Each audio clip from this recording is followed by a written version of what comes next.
Happy Sunday, team. I just want to show you a couple tips that I'm noticing people are not quite doing yet. And it's going to make everyone's life easier because there's going to be way less notifications clogging things up. So I'm going to go ahead and make a test classroom. So I'm going to go over here, create class. I'm just going to call it test.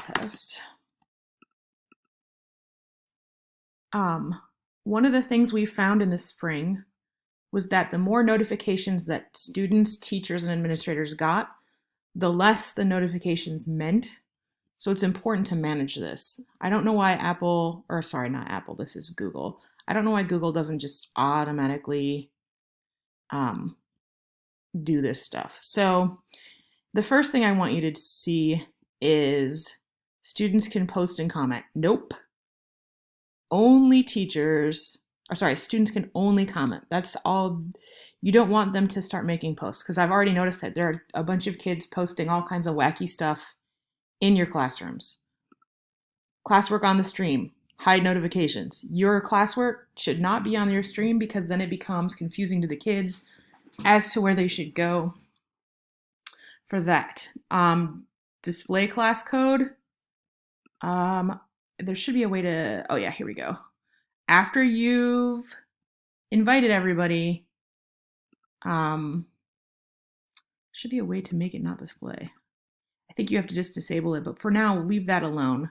But for sure, you want to make sure that only students can comment and you hide notifications. The other thing that I want to mention, you need to save this. Try to make it so that things post or are scheduled to post during class time.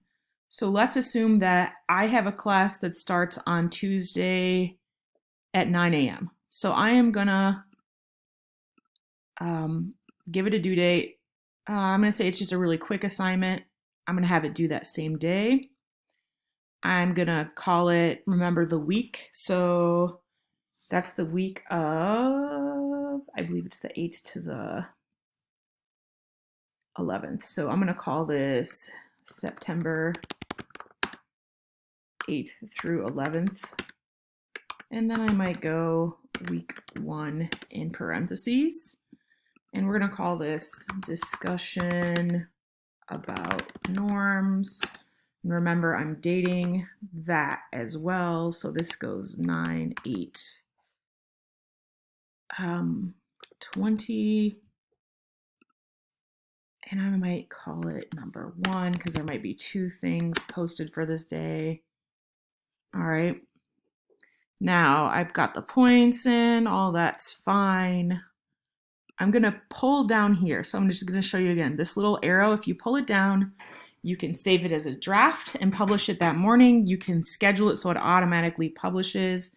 My class is on the 8th at 9 a.m. And I'm just gonna have this go ahead and go live then. Schedule. Good to go. Notice it's grayed out and it tells you it's scheduled when it's scheduled to drop on kids' calendars. All right. I think those are the 2 biggest things that I'm seeing. I think if you do those things, you're going to find that in the long run, things are less confusing and kids are going to be more engaged and less overwhelmed with all of the information coming at them. And I'm sure that that's something you guys can empathize with because it's yeah. All right, so